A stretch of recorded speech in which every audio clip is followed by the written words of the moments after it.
On the 11th of June 2018, numerous mainstream media outlets reported the quite extraordinary claim that a member of the UK Parliament had received over 600 rape threats via social media in one 24-hour period, and that authorities appeared powerless to act because the perpetrators were hiding behind a cloak of anonymity. Possibly the most remarkable thing about these sensational and very troubling headlines isn't the fact that they have long since been proven to be grossly misleading, or, if you like, an example of fake news. The most remarkable thing was that this was the third and arguably even fourth year in a row that these specific and sensational claims had been promoted across a wide and editorially diverse spectrum of media sources. This video looks beyond the fact that despite the claim that these alleged threats had been communicated via a very public and open source social media platform, the only supporting evidence currently available in the public domain points towards a very conscious and intentionally disingenuous promotion of a grossly misleading and exaggerated narrative. This video looks beyond the question of why a high-profile champion of victims of abuse and a former business development manager for a domestic abuse service might be prepared to exploit and potentially undermine the experiences of such victims by promoting such an exaggerated narrative. As the final episode in this series about virtual abuse, this video will consider why on earth so many people in the so-called mainstream or legacy media seem so prepared to play along.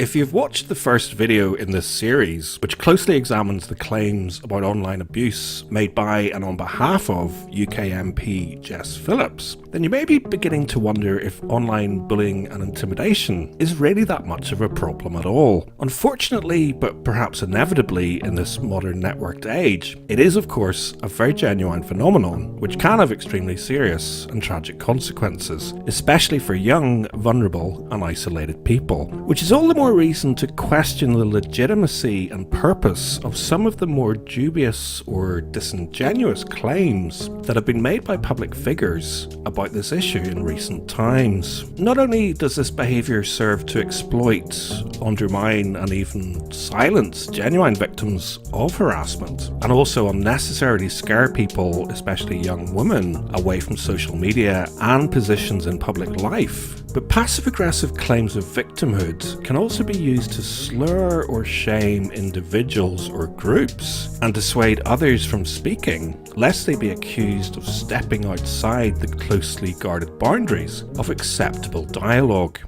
And there does appear to be some kind of backlash. And what I fear is that we've rather given permission for people to say things which I thought that we'd stopped giving that permission. And I'm a lawyer, and when I think of what's happened in my lifetime, I've seen Sex Discrimination Act, Equal Pay Act, we've seen equality for gays, for age discrimination, all of this. And I'm not saying that these laws necessarily change what people think, but what they do is create a space, a public space, where things that are frankly unacceptable are not said. And what seems to be a shame at the moment is we are getting things which are unacceptable, which are being said, and being said by people who frankly should know better. One such closely guarded narrative pushed regularly by the media seems determined to project a very particular picture into public perceptions about the frequency and nature of online abuse and the profile of its perpetrators. White male! White male! You're all fucking white male! and indeed its victims. Here's the problem. They did a study that showed that 50% of Twitter's misogyny was perpetrated by women. So, if we're banning misogynistic posts and racist posts... Oh, wait, I read that study. It was bogus. Yeah, I did too. It's like they just counted the word slut and whore as misogynistic. Right, and a lot of the women use the word slut as in slut-shaming. If you're looking for evidence that sections of the media exaggerate and skew the narrative about online abuse, you need look no further than the Guardian newspaper's Web We Want series in 2016. During their series on the rising global phenomenon of online harassment, they dramatically claimed that research by the independent think tank Demos had revealed a huge scale of online misogyny, with over 10,000 people from the UK and 200,000 internationally using the terms slut, bitch or whore on Twitter over a 3-week period. They also reported on the findings from their own specially commissioned research that had identified a troubling 1.5 million abusive comments from their own readership, and that this longitudinal study into comments left on their own website also provided the first quantitative evidence that articles written by women attract more abuse and dismissive trolling than those written by men. Both findings have been repeatedly referenced by campaigners and politicians calling for tighter internet regulation. And yet, closer analysis of these findings raise significant questions about how reliable such dramatic interpretations really are. In reality, the Guardian's own data revealed that only 2% of all comments left by Guardian readers over a 10-year period had been flagged as abusive. And even then, this includes any and all comments deleted by moderators for any reason whatsoever, including, for example, being judged not relevant to the discussion or suspected to be spam. Meanwhile, the Demos research, which has been repeated on a number of occasions with similar results, found that the majority of tweets identified as misogynistic by the study had actually been sent by women, and that a common interest shared by many of those so-called misogynists appeared to be the music of Justin Bieber and One Direction. I have proof that Harry's gay. You're a shit-faced lie. Brilliant. Here we go. Instant insult. Maybe don't be such of a bitch. I wasn't being a bitch. I was telling the truth. Harry's gay and I know it. You're just a direction hater. You have a picture of Harry, but you don't really love him. Not like real directioners do. So why don't you just go and die under a tree? Seriously. Fuck off! I'm done. Just because you can't accept that he'll never want you, because you've got no dick. The purpose of this video series has been to examine some of the alarming claims about the scale and gendered nature of online abuse, especially those made by a coalition of Conservative, Labour and Liberal Democrat members of the United Kingdom Parliament, who have called for significant action and legislation to regulate online communication. I think it's got worse around two particular factors. First and foremost, the volume of the abuse that you get. To give you an example of this, immediately after the Syria vote, I got 12,500 tweets within a couple of days, 2,500 in the first day alone. That makes it impossible for anybody to engage in the material being sent to them. Volume is also something a lot of the young campaigners talk to me about being bombarded with messages that just simply make it impossible for them to respond. So I certainly think that volume point is new. But is that abuse, or is that just people...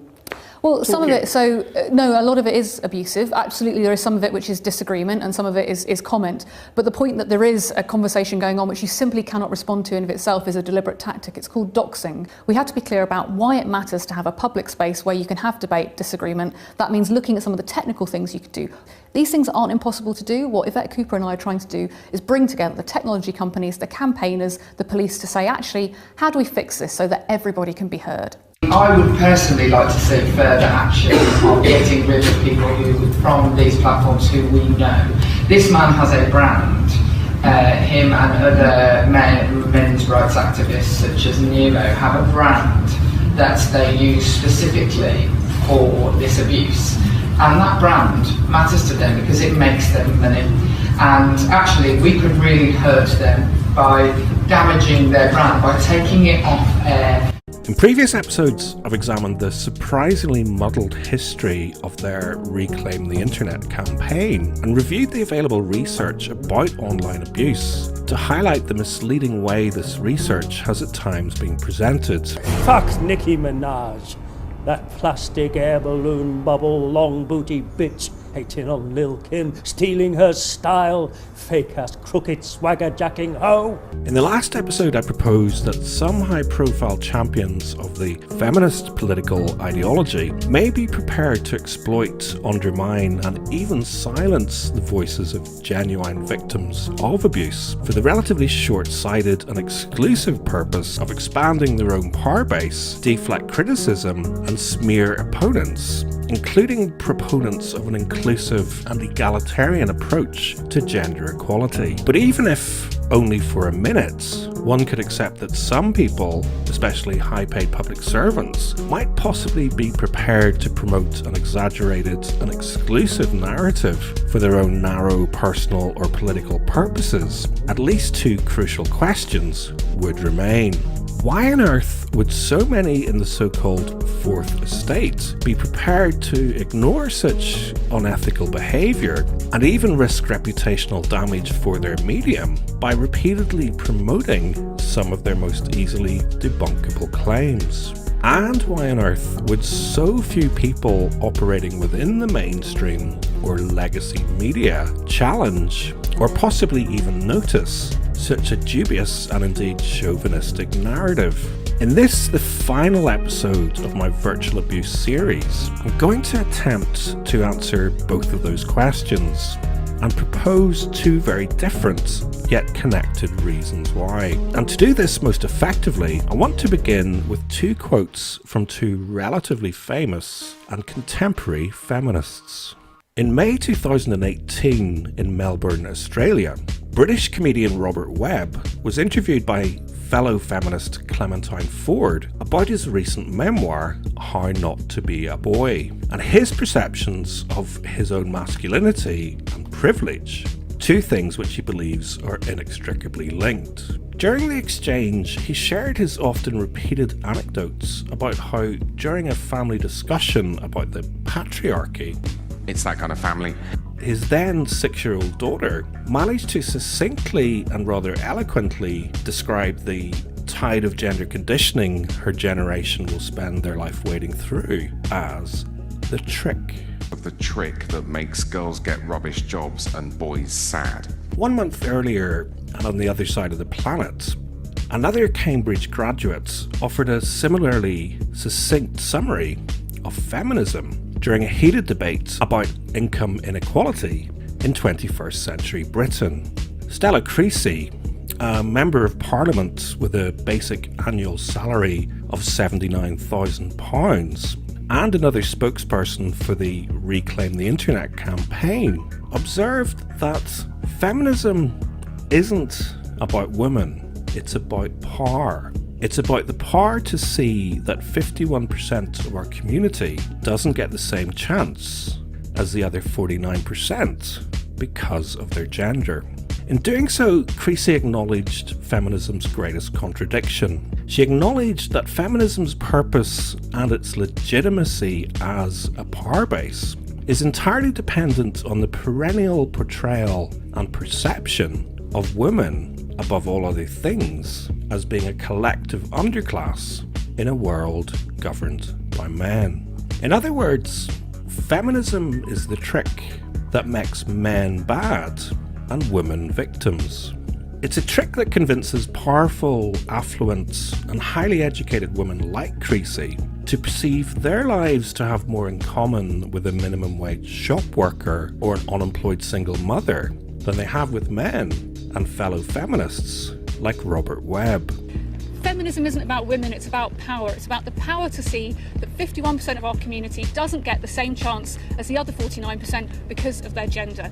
Some people will inevitably be entirely prepared to exploit such tricks for their own personal and political purposes. But in my humble subjective opinion, most people's actions are driven by more simple and generally positive intentions, even if those actions can have extremely negative consequences for other people. And it's entirely understandable why, even in a country where many of the most powerful people are in fact women, that young girls like Esme Webb will be tricked into believing that they are part of an underclass and consequently begin to look at the world in a very particular way. Surveys have repeatedly shown that the very vast majority of us very much supports and believe in equality for both sexes. But most of us don't define ourselves by a commitment to such a concept. And to an extent, it's inevitable that the narratives about gender equality are mostly manufactured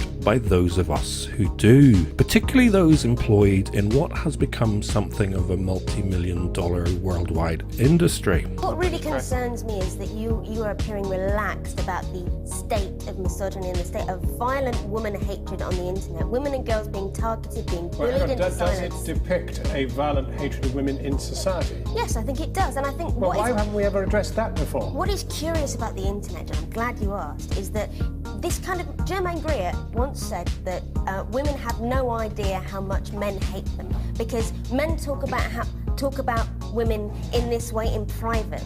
Now, thanks to the internet, actually we have a better idea of how men talk about women in private because the internet pretends it is a male-only space. But she is onto something there. No, it's fascinating, isn't it? It's something like 50 years since Germaine Greer said women have very little idea how much men hate them. Well, thank you, Twitter. Message received. Shut up, my finding silence! She's a fucking human being! Leave her alone, you stupid people! I'm a smiley, and I'm proud of it! Shut the fuck up! It's people's opinions, so nothing you can say is going to change their mind! So keep your shit opinions to yourself! Why don't you leave me alone before this starts getting ugly? In 2016, a UK survey of attitudes towards men and women revealed that only 7% of the nation identify as feminists. But as one journalist pointed out during a fiery debate on Channel 4 News later the same year, people with the power to see all women as an underclass of victims do appear to be significantly overrepresented in his industry.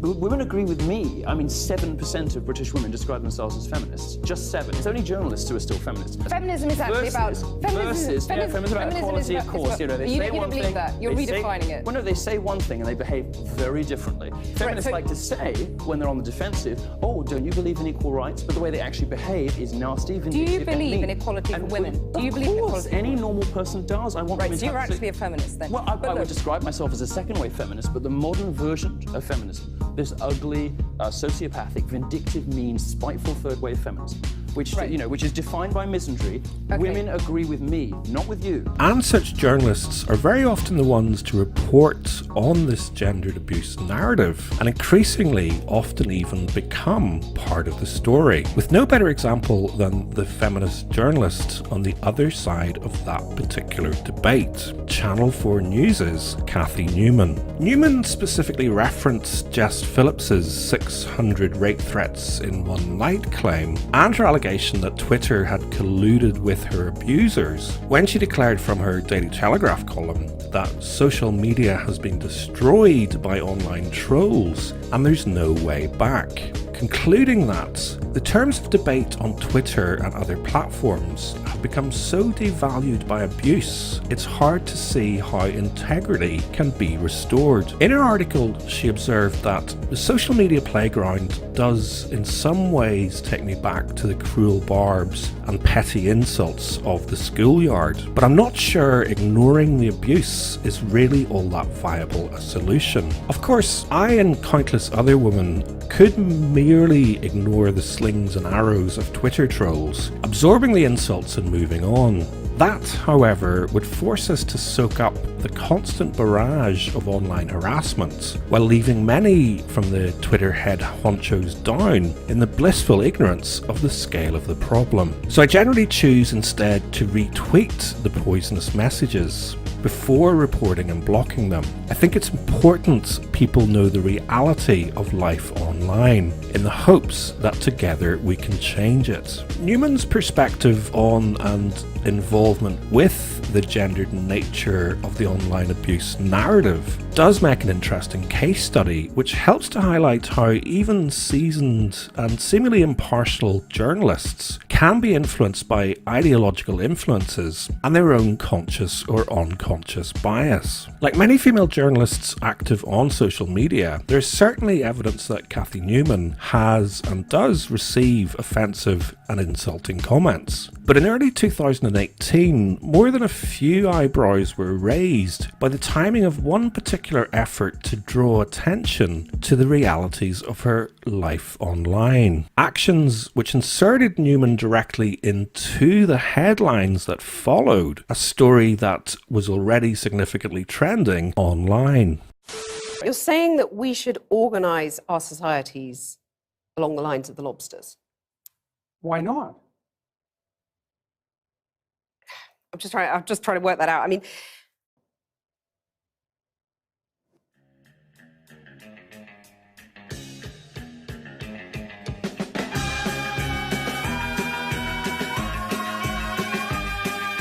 Lobster.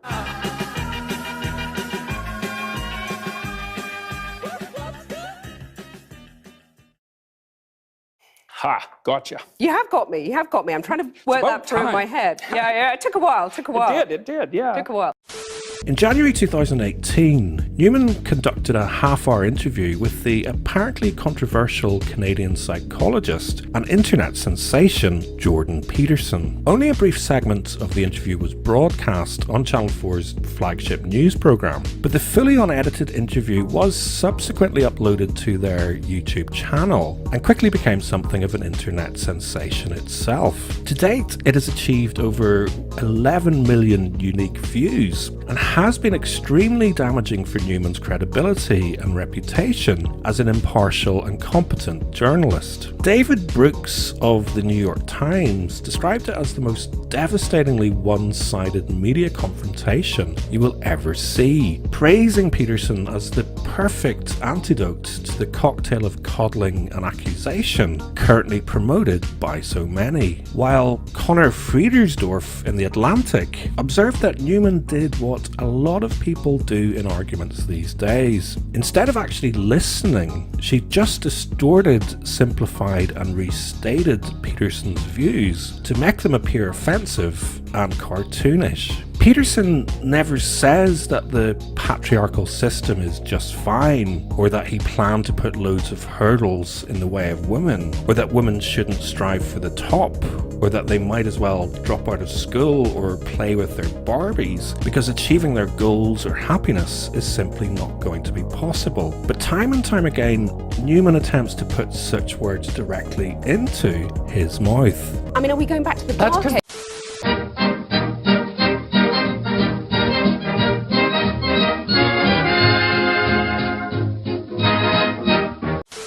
Friedersdorf also noted that one of the most important things about the exchange is how Newman repeatedly poses as if she is holding a controversialist accountable, when in fact for the entire duration of the interview it is she that is stirring things up and whipping people into a state of anger. At every turn, she is the one who takes her subject's words and make them seem more extreme or more hostile to women or more shocking in their implications than Peterson's remarks themselves support. You're saying that trans activists could lead to the deaths of millions of people? Also, all of the most inflammatory views that were aired in the interview are ascribed by Newman to Peterson, who then disputes that she has accurately characterised his words. The interview very quickly achieved over 4 million views, but the focus shifted dramatically overnight after a Channel 4 news editor issued a tweet claiming that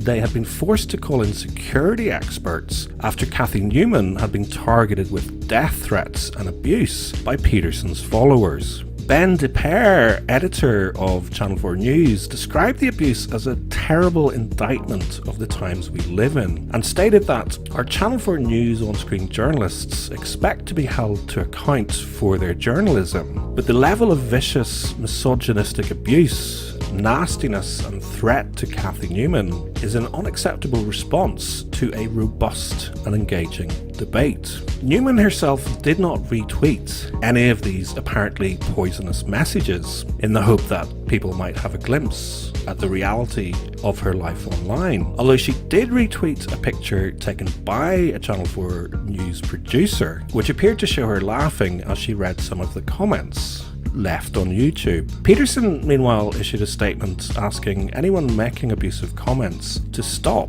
but he also accused Channel 4 News, who despite widespread media coverage curiously failed to report on the incident themselves, of attempting to spin the story in order to distract from Newman's catastrophic and plainly politicised performance. A person who regarded herself as my ideological opponent tried to go after my philosophy and my reputation on national TV, failed brutally, and has been taken apart for it. It's like, this is a good day, but I don't regard it as a good day. I don't think it's a good day. As what do you regard it? I think that it's evidence of the instability of the times that we're in. I saw a picture of her today that was a tweet. It was a tweet by one of her friends, and they said that the tweet was something like, "We're amusing ourselves watching the Twitter comments while waiting for the police investigation." Okay, and then there's a picture of Cathy holding a tablet, you know, looking shocked in a very pleased way, I think is the right way of. And you see, that's kind of what I'm worried about, is that she is shocked in a rather pleased way. I think she removed those tweets now. She did remove them, but it's hard to remove things from Twitter. Yeah. To point out the uncomfortable truth that most of the abusive comments, particularly those of a violent nature, were actually directed at her interview subject by Newman's own supporters. A fact that helps to highlight another highly significant perspective on the popular online abuse narrative. A perspective that Newman, her Channel 4 colleagues, and many other journalists reporting on this subject always seem to ignore, or at the very least, entirely fail to notice. And the Peterson incident is far from the first time that Newman or Channel 4 News have missed one significant part of the story that they're trying to tell. You said that women offended online should log off. You said, yes, we'll certainly let women onto the men's internet a few times a year as long as you follow a few basic rules. You said, wait, let me finish. You said mass Muslim immigration must stop or people will know real rape culture. Are we supposed to just soak that up and take it as one big joke? Am I wrong about that? Am I wrong about that? Answer me. Am I Are wrong we about supposed to just soak it up and take it as one big joke? You're supposed to treat it as it's intended and not wrench it from context. You know perfectly well that it is a provocation designed to make people think and perhaps to make them laugh. Following a similarly aggressive interview with then Breitbart News editor Milo Yiannopoulos 1 year earlier, Cathy Newman declared that the torrent of misogyny witnessed on Twitter after the interview illustrated exactly why Yiannopoulos had to be challenged in such a direct and forceful manner. My analysis of this claim, featured in an earlier edition of The Glass Blind Spot, did indeed identify a number of tweets and YouTube comments that many will no doubt reasonably consider to show evidence of misogynistic attitudes towards Miss Newman. On this occasion, Newman did herself draw attention to tweets describing her as shrill, hysterical, or harpy, but I personally do not feel comfortable describing them as a torrent of misogyny, especially when they are considered in the context of the much greater number of comments over the same time period, either praising the Channel 4 presenter and or criticising Mr. Yiannopoulos. And one wonders what noun she would have ascribed to the experience had she witnessed the volume and nature of reaction actions directed towards her interview guest, because Yiannopoulos was the target of a significantly higher ratio of overtly gendered insults, including prick, dickhead, man baby, wanker, jumped up scrotum, balding one-trick pony, and uniquely cockwomble. Indeed, the vast majority of tweeters using the gendered C word used it to insult him, not Newman. And it's also relevant to note that some of her supporters redirected the apparently misogynistic labels that she had highlighted onto Yiannopoulos, often while directly referencing his homosexuality. Amongst other things, Yiannopoulos was described as a turd, a toad,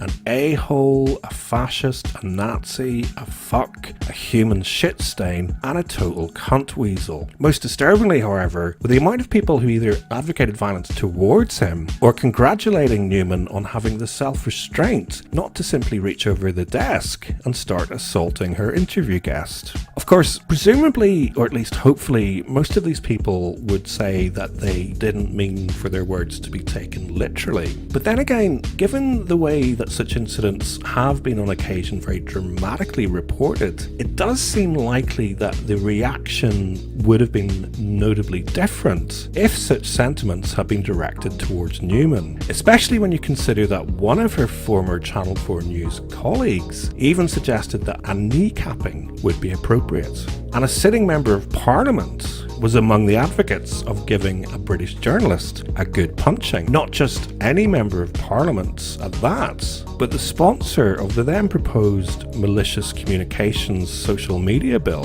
and yet another member of the Reclaim the Internet cross-party coalition. This Labour MP subsequently deleted her tweets, so perhaps Newman missed it in the frenzy. But it's also notable that the self-identifying feminist had nothing to say about the poisonous tweets that she was copied into that were directed at a female Channel 4 News viewer. Newman had brought one of her tweets to the attention of her over 130,000 followers, specifically because she had dared to query the accuracy of the Channel 4 News presenter's claim about witnessing torrents of misogyny, and as a consequence, the poor woman was bombarded with vitriol from Newman's defenders, including, remarkably, pictures of human feces. Such evidence does highlight a painfully obvious and rather childish double standard to those with the power to see more than one side of any particular story. And it is also worthwhile remembering that while there is little to no evidence in the public domain to support Channel 4 News' inference that Jordan Peterson's words inspired online abuse and even death threats, the same cannot be said for them, or indeed for Cathy Newman. What started as a usual report on UK's Channel 4 turned into a ridiculous lie. Cathy Newman tweeted she was ushered out of one mosque despite being respectfully dressed, breaking news complete. But she forgot about one important thing: CCTV. This footage obtained by the Huffington Post clearly shows Cathy Newman entering the mosque, talking to a man, and walking out eventually. Take a look at that. All alone, no ushering or any kind of contact. Well, this small fib caused the mosque big problems as it now receives death threats. The anchor released a statement saying she is sorry and horrified for the consequences of her, quote, misunderstanding. In other words, lying. Are we supposed to just soak that up and take it as one big joke? Am I wrong about that? Am I wrong about that? Answer me. Are we supposed to just soak it up and take it as one big joke? Ironically enough, during her interrogation of Yiannopoulos, Newman highlighted an observation he had previously made that her post-interview actions entirely seemed to help reinforce. Yiannopoulos had proposed that we live in a post-fact era. The Washington Post gives a truth check and no one cares. Now you have to use the truth and other strategies. You have to be persuasive. Facts just aren't enough these days. You have to be persuasive. And one way to persuade people is to pander to their personal political perspectives or prejudices, while another is to appeal to their emotions. because hurt feelings are a special type of currency that can easily be exploited. And whatever you think of her as a person or professionally, it is extremely difficult not to conclude that Cathy Newman employed both persuasion tactics to bolster her version of the truth. When she started tweeting about the specific type and torrent of abuse that she had the ability to see and the power to talk about from a not insignificant media platform. People in society do tend to be more naturally sympathetic towards a woman's welfare than a man's. And there is evidence to show that both sexes are naturally hardwired to put women's safety first, especially in times of danger, which may go some way to explaining why anyone with a particular vested interest in social media regulation might seek to encourage such a heavily gendered narrative, not least because any potential critics run the risk of appearing somewhat ungallant, or perhaps even being accused of misogyny themselves. So despite all the evidence available to those with the power to look for it, it's really not that surprising at all that even members of parliament would be genuinely surprised to discover the fact that men encounter similar levels of online abuse to women, and often even significantly more, particularly if they're in the public eye. It certainly came as a surprise to MPs attending the May 2018 meeting of the All-Party Parliamentary Group for Psychology, who met to consider the findings of research they had commissioned from the universities of Bradford and Brunel into the impact of online threatening and abusive behaviour, specifically directed at people like them. The researchers reported that all 181 MPs who responded to the survey reported experiencing trolling on an either daily or weekly basis, ranging at the extreme end to death and rape threats, to the more common drip feed of lower level jibes. Male MPs reported experiencing more abuse than female MPs. They were more likely to respond to online trolls, but in general were not affected much psychologically or emotionally by the abuse they received. Female MPs, on the other hand, reported that they were more likely to ignore or block trolls, but tended to be more psychologically or emotionally affected by the experience. Their findings were noted as surprising by the committee, although they are largely consistent with previous research findings in this area that were reviewed in some detail in part 4 of this series. The only media to report on these findings was the British Psychological Society's online journal, and even in this report they were somewhat overshadowed by a somewhat shocking revelation by a female member of parliament. An apparently recent revelation which in the days that followed was to receive significantly more coverage in the national press. Because incredibly, in June 2018, titles from across the editorial spectrum in the UK media once again published a series of articles with headlines about hundreds of rape threats directed at a sitting member of parliament in one day. Headlines which very much appeared to suggest that MP Jess Phillips had been subjected to a torrent of online threats for a 4th year in a row. Upon closer reading, it becomes clear that the headlines were in fact referring to a claim Phillips had first made in an article for the Huffington Post 2 years earlier in 2016. The latest headlines were somehow prompted by a speech given by Phillips at Cheltenham Ladies College, where she also repeated claims that soon after the publication of that article, she received thousands of comments from people saying that they wouldn't even rape her, and that she was often targeted because she speaks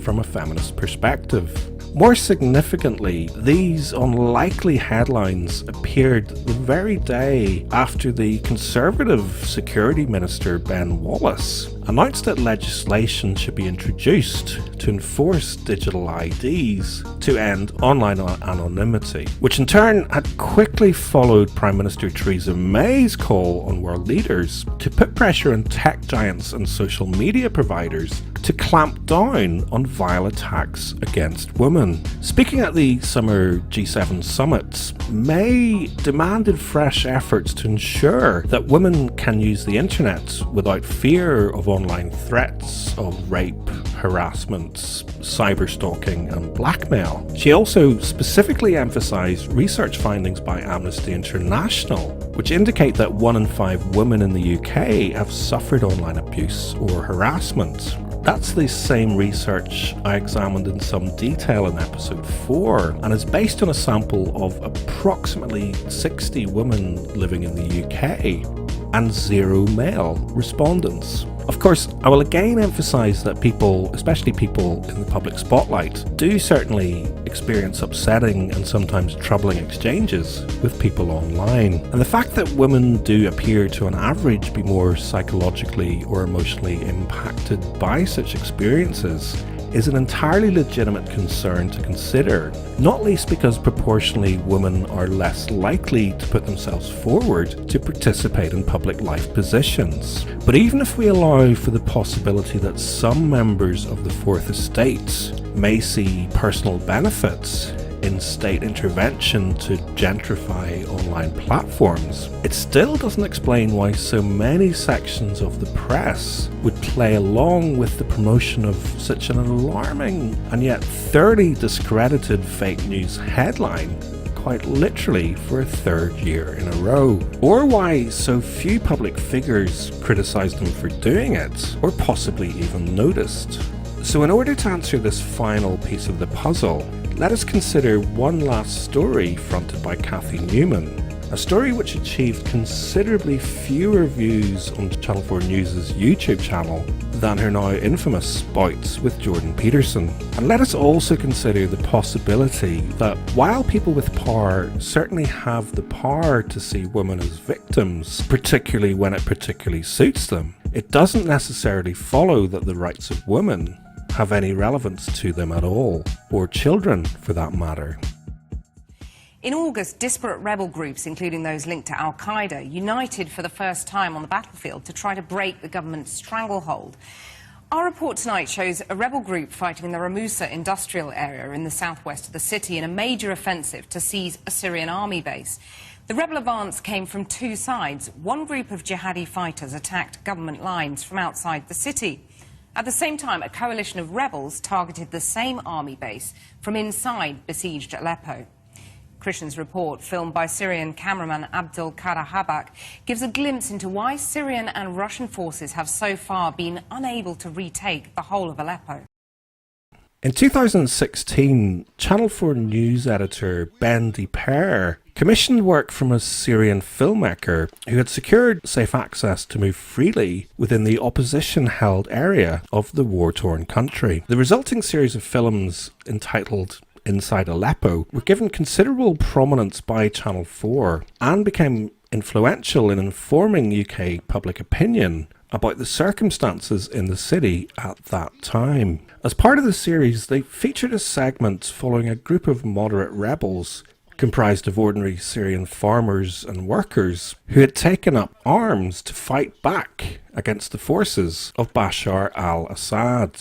Soon after the segment was added to their YouTube channel, however, it began to attract a significant amount of comments and downvotes from members of the public. Within 24 hours, Channel 4 News had deleted all of those responses, along with the video itself, and also quietly removed the clip from their own website without any further comment or explanation. The following segment, featuring the excellent and independent open source news analyst James Corbett, offers some extraordinary insight as to why. So, let's see if I can paint this picture for you in a orderly fashion. Let's turn to this story from Moon of Alabama that was posted up late July 2016, where it noted that CIA rebels behead kid and other U.S. successes in Syria, where it notes, among other stories, that a group of fighters under the rubric of Nur al-Din al-Zenki, moderate rebels, of course, because what other kind are there, yesterday captured a Palestinian boy of some 8, 10, maybe 12 years, taunted him, and accused him of fighting on the Syrian government side. The boy had no uniform on and had medical infusion tubes in his right arm, but they still insisted he was a fighter.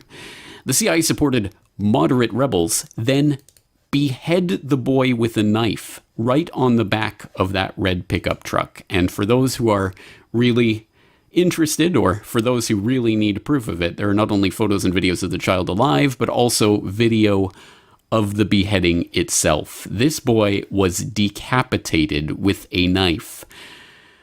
Right there on video. Absolutely, unfathomably disgusting. So get a good look of these scumbags. These are the scumbags of Nur al-Din al-Zinki. They are child beheaders, who, of course, are backed by the US government. As we see in this story from BBC News, which came out a couple days later, Syria conflict, boy beheaded by rebels was a fighter, where it notes that the sister of a boy filmed being beheaded by Syrian rebels has disputed a claim by a pro-government Palestinian militia that he was not a fighter. The Liwa al-Quds Jerusalem Brigade said Abdullah Isa was just a 12-year-old boy from a poor refugee family who lived in a rebel-held area of Aleppo. His sister later said on Facebook, well, that's journalism for you. His sister later said on Facebook that he was a Syrian from Homs who went to fight and defend his country. Members of the Nur al-Din al-Zinki movement are accused of killing him. The group said those responsible were handed over to a judicial committee and denounced the killing as a violation. The US, which has provided military support to the Nur al-Din al-Zinki movement in the past, said it was seeking more information on what it described as an appalling report.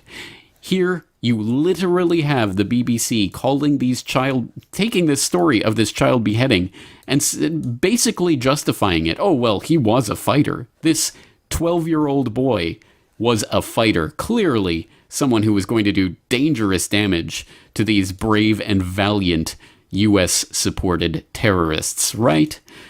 Well, of course, they were just following the State Department line on that, as usual, being good stenographers for the powers that shouldn't be. If we can prove that this was indeed what happened and this group was involved, it would give us pause about any assistance or, frankly, any further involvement with this group, State Department spokesman Mark Toner told reporters. And in case you think, oh, well, maybe this was just in the fog of war, it was only a couple of days after the incident, the State Department didn't really know the details, maybe once they figured everything out, they ultimately denounced Nur al-Din al-Zinki and called them out as the child beheading scum that they are. No. This is from a press conference that was given a couple of weeks later, in which they were again asked to clarify the position of the State Department. Here is State Department spokesman Mark Toner being asked, so what does a group have to do to actually be taken off the State Department list of groups or organizations that will receive State Department funding? How about beheading a child? Would that count? It's been said that the State Department is also investigating allegations. I mean, there's a video of this group beheading a 10-year-old Palestinian boy. Yeah, how are those investigations going? Has there been any result? Yeah, so we did talk about that. We were looking into that incident. Obviously, we condemned if it were true. I know that the group itself said that they had also made some arrests and then set up a commission of inquiry into the incident. I don't have any updates at this point in time, but I can certainly check and get back to you. So what does a rebel group in Syria have to do to not receive U.S. funds any longer? What is the line that they must cross? What kind of controversial incident must take place for a group to stop receiving U.S. funds? Well, here, Mark, let me give you a help with this answer. The answer might go along the lines of something like, well, I can't say specifically, but maybe beheading a child might be where we draw the line. If you're a child beheading terrorist scum, we might stop supporting you. That's the answer we're looking for here, Mark. First of all, there's a lot of vetting of the Syrian moderate opposition that has already taken place. And it's not just by the U.S., but it's by... etc., blah, blah, blah, moderate opposition. I think you see where that answer is going. Anyway, of course he doesn't say that beheading a child will actually invalidate this group from receiving any more State Department assistance. And don't take my word for it. Please do go read through the transcript of this briefing and that question and answer specifically. I'll put the link in the show notes, of course, so you can go and check it out. But yes, they are unwilling to distance themselves from this group of child beheaders. So that's just the way things roll in Syria. And here's a pretty good example of how the media has gone absolutely bending itself over backwards and into pretzel knots, trying to get you to de-link yourself from basic human morality. Oh, it's all right, they beheaded that child because he was a fighter. But wait, it gets worse. Here's a video from a few days ago from Channel 4, which had a report on Inside Aleppo and talking about some of the Oh wait, that's strange. This video was private. It was just up maybe 24 hours ago when I checked it. Why is it gone now? I can't imagine. Oh, is it because... Let's check it out. Luckily, this was preserved here. England's Channel 4 News featuring moderate war criminals. On October 4th, 2016, England's Channel 4 News posted this video. Aleppo up close with the rebels inside the besieged Syrian city. And it's a report about, these moderate rebels and how brave and valiant they are in fighting. And they're just a bunch of farmers and factory workers who have suddenly become, they were forced into this position of fighting for the... Hey, wait, some of those faces look really familiar. What's going... Yeah, there's that guy, and... Oh, right, there's the pic... Oh. Yes, literally. Channel 4 are interviewing and lionizing the child beheaders in their report. You cannot make this up. They are literally portraying the child beheaders themselves as the moderate rebels who are fighting for freedom in Syria. Literally interviewing these people. And let me guess, I'll let you guess how many times they bring up child beheading in this video. Oh, that's right. 0. They don't bring it up. They don't even mention, by the way, these are the guys that were just busy chopping heads off of 12-year-old boys a couple of months ago. This is why it's private. This is why this is now a private video. They took it off their channel because, and I wish I could have shown this to you, but I didn't screenshot it at the time. It was massively, almost 100% thumbs down, and every single comment was calling out Channel 4 for portraying these child beheaders as valiant freedom fighters. Every single person in the comment section was denouncing Channel 4 for this. So no one was buying the propaganda this time around, but they still ran with it. They still went with it. They're now trying to distance themselves from it, apparently, but they had this report up on their YouTube channel. Absolutely outrageous. We are being strung along by crude propaganda, literally promoting and lionizing child beheading terrorists as freedom fighters. If there is any bright spot in this, it is that, as I say, this YouTube video, which now has been yanked, really was flooded with comments of people absolutely disgusted with Channel 4 for promoting those child beheaders, as they should be, and showing that no one, literally no one in the comment section was buying the propaganda. And Off Guardian, which focuses on the Guardian's propaganda, always doing a great job at showing some of the redacted reality that The Guardian tries to hide from its readership, talking about a recent editorial that was part of this White Helmets should get the Nobel Peace Prize pitch, where only 7 people actually supported The Guardian's fact-free editorial. And it says, The Guardian's comments are the now standard disaster zone, open for less than an hour, and with a full 1/3, that's 18 of the 55 comments, censored. Of the 37 remaining, only 15 support the Guardian's position, and those 15 comments are all made by the same 7 people. This is less about propaganda and more about cultist reality denial. Yeah, what worries me is that these people walk amongst us. When Tony Blair released his biography about his time in office, critics were surprised to learn that the deaths of British servicemen and women and those of countless Iraqi civilians were not declared to be his biggest personal regrets. Instead, he pointed to the introduction of legislation that he had personally campaigned for before entering office, but then lamented in hindsight that there is really no description of stupidity, no matter how vivid, that is adequate to describe the introduction of such a naive, foolish, irresponsible act. The Freedom of Information Act created a public right of access to information or data held by government agencies, Access that was to reveal many inconvenient truths, such as those documented in the Chilcot inquiry into the Iraqi invasion. And of course, the expenses scandal that unleashed a powerful and extremely damaging tide of public anger towards elected politicians in the UK, and which led to a string of resignations, sackings, deselections, early retirements, and even the criminal prosecution and imprisonment of 7 MPs. Blair compared it to saying to someone hitting you over the head with a stick, "Hey, try this instead," and handing them a mallet. Its introduction certainly led to a significant shift in the power dynamic between government and press, but in the decade that followed, the so-called Fourth Estate were to experience a shift in power dynamic of their own and of an immeasurably greater magnitude. Because the traditional trusted gatekeepers of the truth found themselves increasingly challenged by tiny voices below their own bylines, and increasingly in competition with independent voices beyond their control. Voices prepared to say things without asking permission. Voices who together became known as the Fifth Estate. There's a technological revolution. It's a deep one. Online video and audio.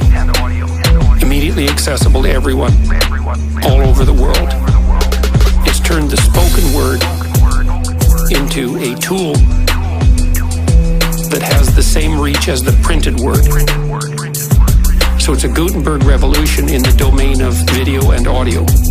And it might be even deeper than the original Gutenberg revolution because it isn't obvious how many people can read, but lots of people can listen. At first, this change was embraced as a force for good, with numerous pundits declaring that the election of America's first black president could never have happened without such dramatically shifting sands. But new media and new technologies were moving the boundaries so quickly that the faults and limitations of legacy media were becoming glaringly obvious and sometimes brutally exposed. And so by the time the candidate Obama beat to that nomination failed to follow him to the White House, the supposedly liberating power of digital technology was increasingly being portrayed as a pariah and something needing to be tamed. Or to put it another way, when the UK Prime Minister sent his first ever tweet in 2012, many in the media laughed at the number of responses who called him a cunt. And yet, within 5 years, Amnesty International were demanding his successor take action to protect people like her from harsh language on the net. Legacy media cannot hope to defeat its new competition. It can only hope to slow it down as they themselves evolve and catch up to this new reality, this new truth. And after the option of ignoring reality becomes impossible, the next easiest way to win an argument is to simply try and silence the other side. In agreeing to the terms and conditions of YouTube's user policy, you hereby acknowledge that 1. You will not create or propagate spam on YouTube. 2. You will not bully, intimidate, or harass other users. 3. You will not practice hate speech or discriminate by race, ethnicity, nationality, religion, sex, or sexual orientation. Any violation of these terms will result in immediate removal from YouTube.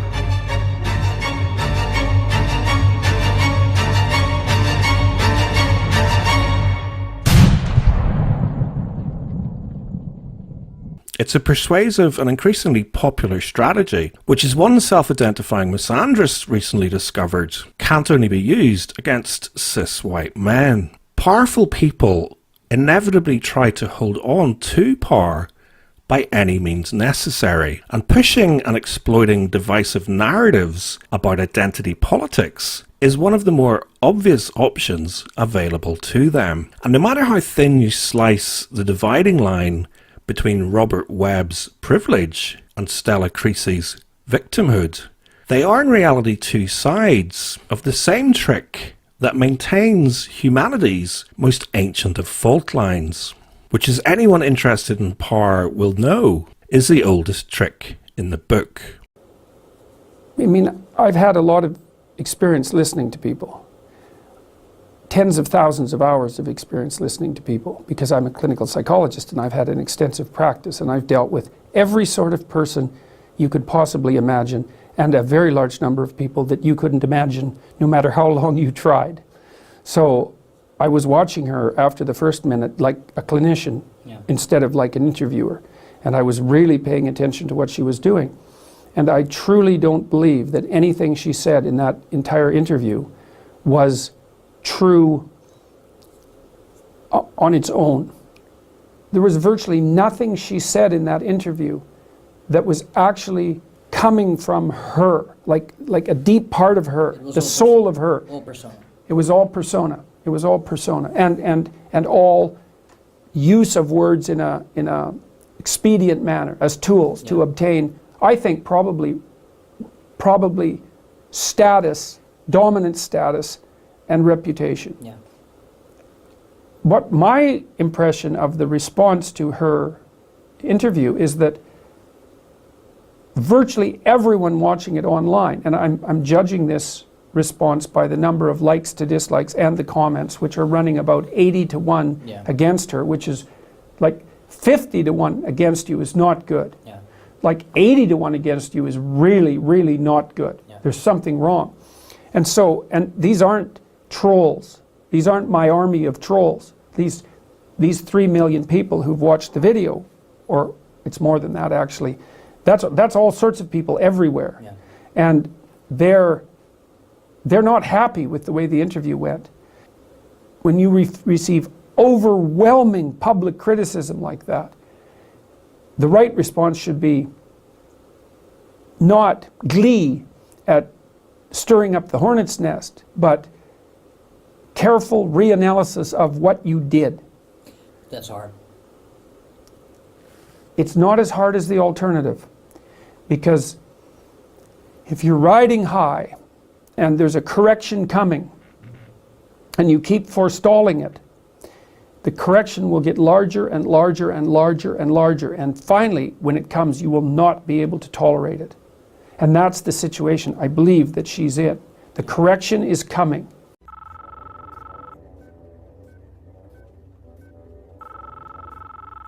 And so, in concluding a series considering the not uncomplicated truth about one particularly persuasive strategy or trick familiar to powerful people concerned with winning the hearts and minds of the Third Estate, my instinct is to invoke the words of Keanu Reeves' character at the end of The Matrix, complete with a rousing soundtrack raging against the machine. You know the sort of thing.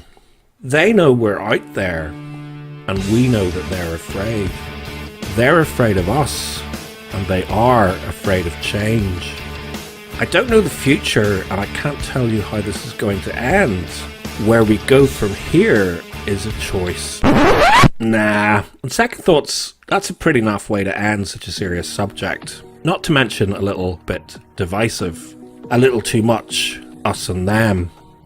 So in the spirit of reconciliation in this time of deep division, and in recognition of the reality that in truth, most of us have much, much more in common than those things that would divide us, I want to end with a couple of thoughts from a British national treasure, and a fully inducted member of the so-called liberal metropolitan elite, who wields considerable soft power in society with his not inconsiderable 13 million social media followers, and someone with the moral fibre to stand on the wrong side of the right debate. In agreeing to participate in this debate and stand on this side of the argument, I'm fully aware that many people who choose incorrectly, in my view, to see this issue in terms of left and right, devalued and exploded terms as I think they are, will believe that I am betraying myself and such causes and values that I have espoused over the years. I've been given huge grief already simply because I'm standing here next to Professor Peterson, which is the very reason that I am standing here in the first place. I'm standing next to someone with whom I have, differences, shall we say, in terms of politics and all kinds of other things, precisely because I think all this has got to stop. This rage, resentment, hostility, intolerance, above all this with us or against us, certainty. The Grand Canyon has opened up in our world. The fissure, the crack, grows wider every day. Neither on each side can hear a word that the other shrieks, and nor do they want to. While these armies and propagandists in the culture wars clash, down below in the enormous space between the two sides, the people of the world try to get on with their lives, alternately baffled, bored, and betrayed by the horrible noises and explosions that echo all around. I think it's time for this toxic, binary, zero-sum madness to stop before we destroy ourselves. And I share exactly what you think about it. I'm not an enemy of identity politics per se. I can obviously see where it goes wrong and where it's annoying. Let's be empirical about this. How well is it working for you in America at the moment? Not well at all. Really isn't. Right. You can answer me in a moment. The reason that Trump and Brexit in Britain and all kinds of nativists all over Europe are succeeding is not the triumph of the right, it's the catastrophic failure of the left. It's our fault. We absolutely... My point is not that I've turned to the right or anything like that, or that I'm nice and fluffy and want everybody to be decent. I'm saying, fuck political correctness. Resist. Fight. If you have a point of view, fight it in the proper manner, using democracy as it should be, not channels of education, not language. You know, it's so silly.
Every life is a work in progress. Maybe when I'm 65, if I make it that old, I'll look back and think that I'm talking nonsense now.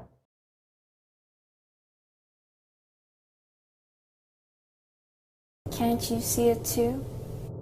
There's an elephant in the room.